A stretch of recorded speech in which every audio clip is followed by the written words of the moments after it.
आइए संस्कृत में हम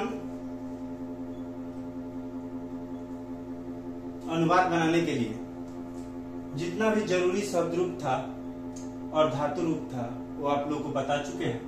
उसके बाद अब हम लोग को प्रथमा विभक्ति से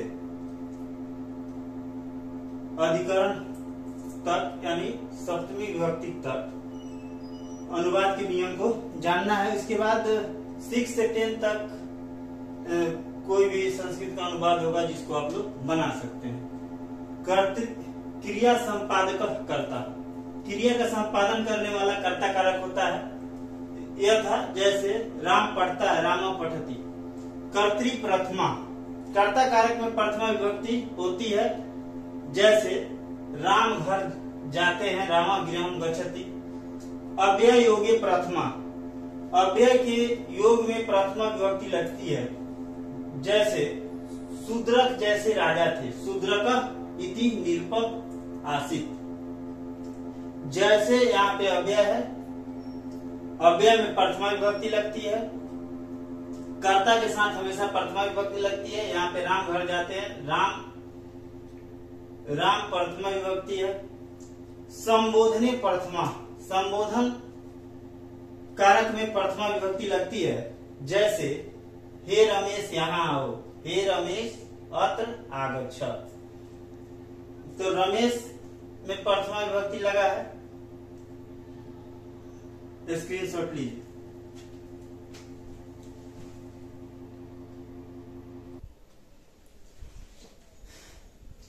आइए कर्ता कारक में ही प्रयोजके कर्तृ प्रथमा, प्रयोजक कर्ता में प्रथमा विभक्ति होती है। जैसे भाई बहन मेघ देखते हैं, भ्राता भगिनी मेघम दर्शयति। उक्ते कर्मणि प्रथमा, कर्मवाच्य में कर्ता में कर्मवाच्य में कर्म में प्रथमा विभक्ति होती है। वे लोग विष्णु को देखते हैं। तेन हरि दृश्यते। कर्म कारक, आइए कर्म कारक द्वितीय विभक्ति देखते हैं। कर्म कारक का पहले परिभाषा देख लेते हैं। कर्तृ रिप्सी तत्मा कर्म, कर्ता की अत्यंत इच्छा जिस काम को करने में हो उसे कर्म कारक कहते हैं। यह था जैसे रमेशा पुस्तकम पढ़ती, रमेश पुस्तक पढ़ता है। कर्मणि द्वितीया, कर्म कारक में द्वितीय विभक्ति होती है। जैसे वह पुस्तक पढ़ती है, तो कर्ता वह है और पढ़ने की इच्छा पुस्तक है। तो कर्ता के अत्यंत इच्छा जिस काम को करने में हो, यानी पुस्तक पढ़ने की अत्यंत इच्छा है यहाँ, तो पुस्तक में द्वितीय विभक्ति लगेगा। सा पुस्तकम पठति। स्क्रीनशॉट लीजिए।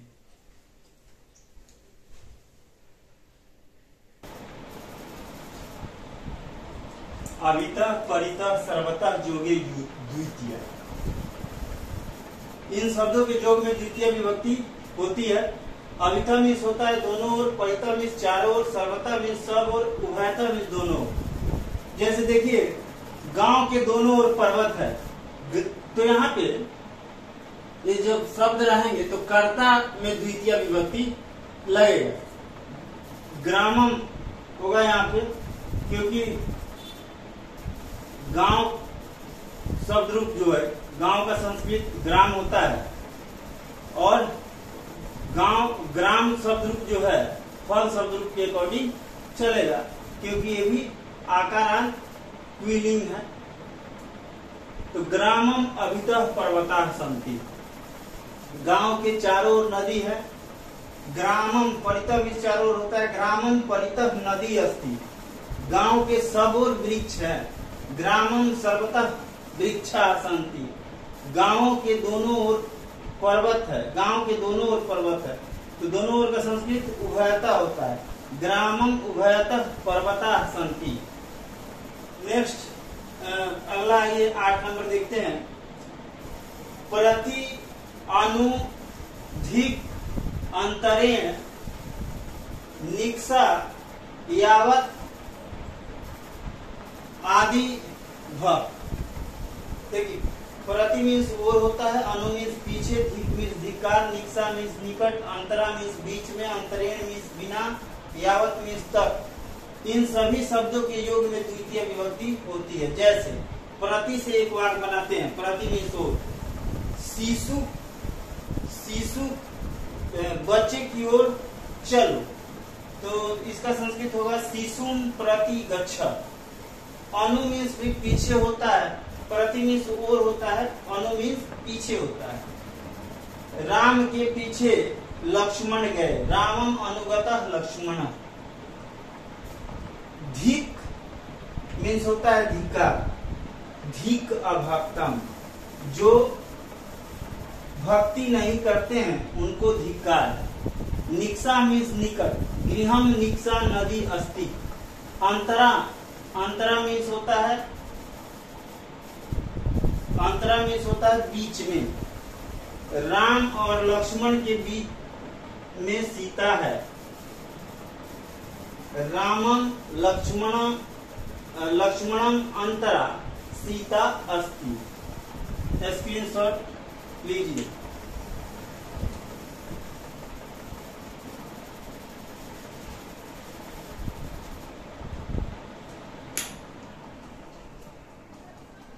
अंतरेण का अर्थ होता है बिना। कृष्णम अंतरेण राधा खिन्ना, कृष्ण के बिना राधा दुखी है। हाँ, कृष्ण के बिना राधा दुखी है, दुखी थी, सॉरी दुखी थी। यावत मीन्स तक, नगरम यावत वृक्षा संति, नगर तक वृक्ष हैं। स्क्रीनशॉट लीजिए।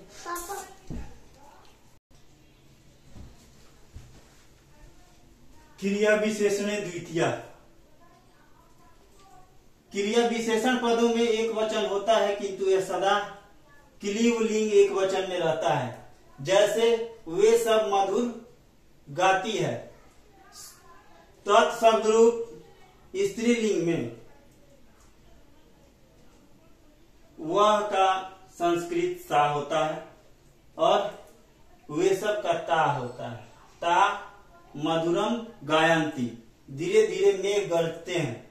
मंदम मंदम गरजंती मेघा, घोड़ा तेज दौड़ता है। द्रुतः गच्छति अश्वः। आगे देखिए, काला ध्वन ध्वन रत्न यंत्र संयोगी द्वितीय। काल एवं मार्गवाची, काल में समय होता है। कालवाची और मार्गवाची शब्दों में यदि क्रिया का अतिशय लगाव या व्याप्ति हो तो द्वितीय विभक्ति होती है। जैसे कोसों तक नदी टेढ़ी है, क्रोशम कुटिला नदी। स्क्रीनशॉट लीजिए।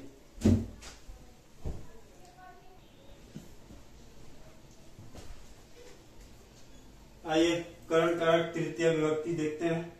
साधकतम कर्णम, क्रिया संपादन में अत्यंत सहायक होने वाला कर्ण कारक होता है। कर्णे तृतीया, कर्ण कारक में तृतीय विभक्ति होती है। जैसे राम ने बाण से रावण को मारा, तो बाण में तृतीय विभक्ति लगेगा। राम बाणेन रावणम हतवान। अनुक्ते कर्म कर्तरी तृतीया, कर्मवाच्य एवं भाववाच्य में कृत्या में कर्ता में तृतीय विभक्ति लगती है। राम के द्वारा रावण मारा गया, रामेण रावण हतः। हम लोगों के द्वारा हंसा गया, हम लोगों के द्वारा हंसा गया। माया हस्यते, हम लोगों के द्वारा, यानी यहाँ हम लोग में तृतीय विभक्ति लगेगा। सहार्थे तृतीया, सह साकम सार्धम समम। इन सभी शब्दों का अर्थ साथ होता है। जैसे राम के साथ सीता बन गई, रामेण सह। सीता किसके साथ गई?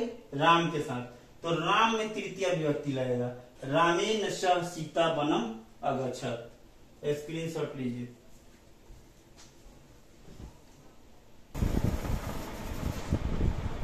एनाम विकार,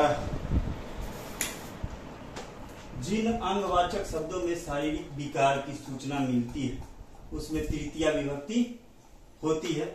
जैसे वह पीठ से कुबड़ा है, तो यहाँ पीठ से कुबड़ा है तो यहाँ तृतीय विभक्ति लगेगा। सह पृष्ठेन कुब्जः अस्ति। इसी प्रकार वह पैर से लंगड़ा है, सह पादेन खंजः। वह कान से बहरा है, सह कर्णेन बधिरः अस्ति। हेतु तृतीया पंचमी च। हेतु अर्थात कारण के अर्थ में तृतीया और पंचमी विभक्ति लगती है। जैसे वह खुशी के कारण हंसता है, सहर्षेण।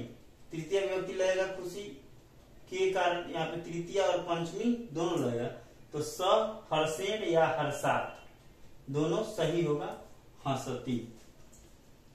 अपवर्गे तृतीया, कार्य समाप्ति या फल प्राप्ति को अपवर्ग कहते हैं। इस अर्थ में कालवाचक एवं मार्गवाचक शब्दों में तृतीय विभक्ति होती है। जैसे वह एक माह में व्याकरण पढ़ लिया, सह मासेन व्याकरणम अधीतम।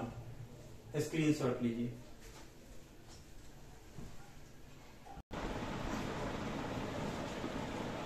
संप्रदान कारक चतुर्थी विभक्ति, आइए देखा जाए। संप्रदान कारक में चतुर्थी विभक्ति लगती है। जैसे वो ब्राह्मण के लिए भोजन पकाते हैं, सह ब्राह्मणाय भोजनम पचति। यहाँ ब्राह्मण में चतुर्थी विभक्ति लगेगा। दानार्थी चतुर्थी, जिसे कोई चीज दी जाती है उसमें चतुर्थी विभक्ति होती है। जैसे राजा गरीबों को कपड़ा देते हैं, निरपः दरिद्रेभ्यः, गरीबों को, तो ये बालक संरूप पे चलेगा, यानी बालकेभ्य होगा, तो यहाँ दरिद्रेभ्य हो गया। दरिद्रेभ्य वस्त्रम ददाति। तादर्थे चतुर्थी, जिसके लिए कोई चीज हो या जिसके लिए कोई क्रिया की गई हो उसे तादर्थ कहते हैं। इसमें चतुर्थी विभक्ति होती है। फलों के लिए लड़का बगीचा जाता है, फलेभ्य उद्यानम गच्छति बालकः। स्क्रीनशॉट लीजिए।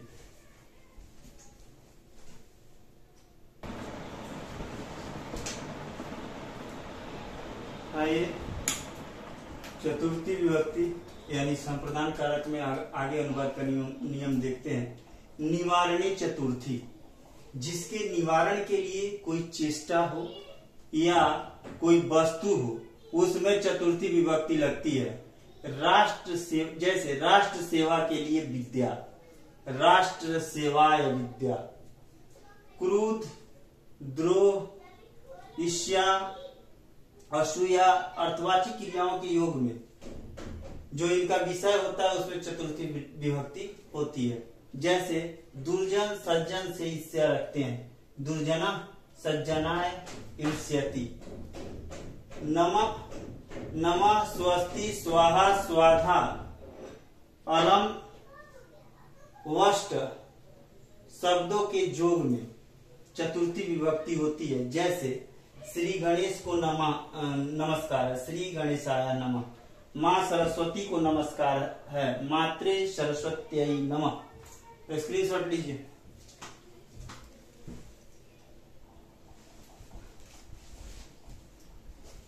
संप्रदान कारक चतुर्थी विभक्ति में देखिए एक लास्ट बचा हुआ है संप्रदान कारक में, रुच्यर्था नाम प्रियमाणा। रुच धातु के योग में जिस व्यक्ति को कोई चीज अच्छी लगती है उसमें चतुर्थी विभक्ति लगती है। जैसे मुझे दही अच्छा लगता है, तो अस्मत् शब्द रूप का पंचमी विभक्ति एक वचन मह्यम होता है, मह्यम दधीम रोचते। आपादान कारक पंचमी विभक्ति, ध्रुव ध्रुवम पाए आपादान। दो वस्तुओं के अलग होने पर स्थिर वस्तु आपादान होता है। आपादान कारक का चिन्ह से होता है, करण कारक का भी से होता है, लेकिन आपादान कारक में अलगाव या जुदाई का बोध होता है। आपादान पंचमी, आपादान कारक में पंचमी विभक्ति लगती है। जैसे वृक्ष से पत्ते गिरते हैं, तो वृक्ष में पंचमी विभक्ति लगेगा, वृक्षात् पत्राणि पतंती। भीत्रार्था नाम भय हेतु, भी और त्रा धातु के योग में जिससे भय एवं रक्षा की जाए उसमें पंचमी विभक्ति लगती है। वह बाघ से डरता है, सह व्याघ्रात् बिभेति। स्क्रीनशॉट लीजिए।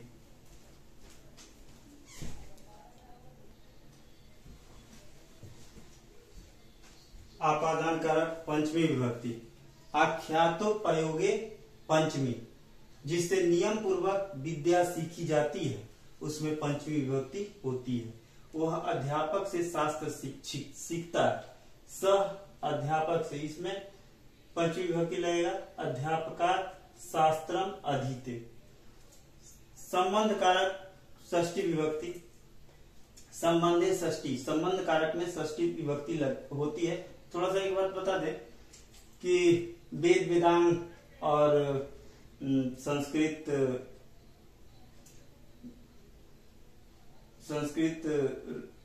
रामायण, श्रीमद् भागवत गीता एवं पूजा से संबंधित जो बातें होती है उसमें षष्ठी को खष्ठी पढ़ा जाता है, लेकिन संस्कृत व्याकरण में हम लोग यहाँ षष्ठी ही पढ़ेंगे। षष्ठी ही पढ़ेंगे। संबंध षष्ठी, संबंध कारक में षष्ठी विभक्ति होती है। जैसे राम का घर, रामस्य गृहम्, बालक शब्द रूप पे चलेगा राम का शब्द रूप, क्योंकि ये भी आकारांत पुल्लिंग है और बालक भी आकारांत पुल्लिंग है। तो राम का, रामस्य गृहम्। षष्ठी चनादरे, जिसका अनादर करके कोई काम किया जाए उसमें सप्तमी एवं षष्ठी विभक्ति लगती है। जैसे रोते हुए बच्चे को छोड़कर मां चली गई, तो सप्तमी विभक्ति रोते हुए का रुदता होगा और षष्ठी विभक्ति रुदती होगा। दोनों लिख सकते हैं हम लोग, रुदता या रुदती। सीसौ माता जगाम, स्क्रीनशॉट लीजिए।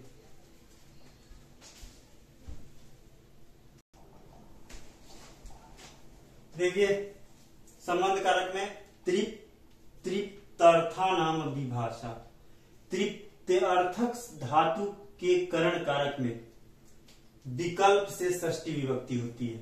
जैसे नागिन लकड़ी पर बैठकर तृप्त रहती है, नागिना तृष्यति काष्ठाना। अधिकरण कारक सप्तमी विभक्ति, अधिकरणे सप्तमी व आधारो अधिकरणम, क्रिया का आधार अधिकरण पे होता है, अधिकरण कारक में सप्तमी विभक्ति होती है। जैसे बच्चे विद्यालय में पढ़ते हैं, बालका विद्यालय में, यहाँ पे ऐसे भी में पर चिन्ह होता है अधिकरण का, तो इसमें सप्तमी विभक्ति लगेगा।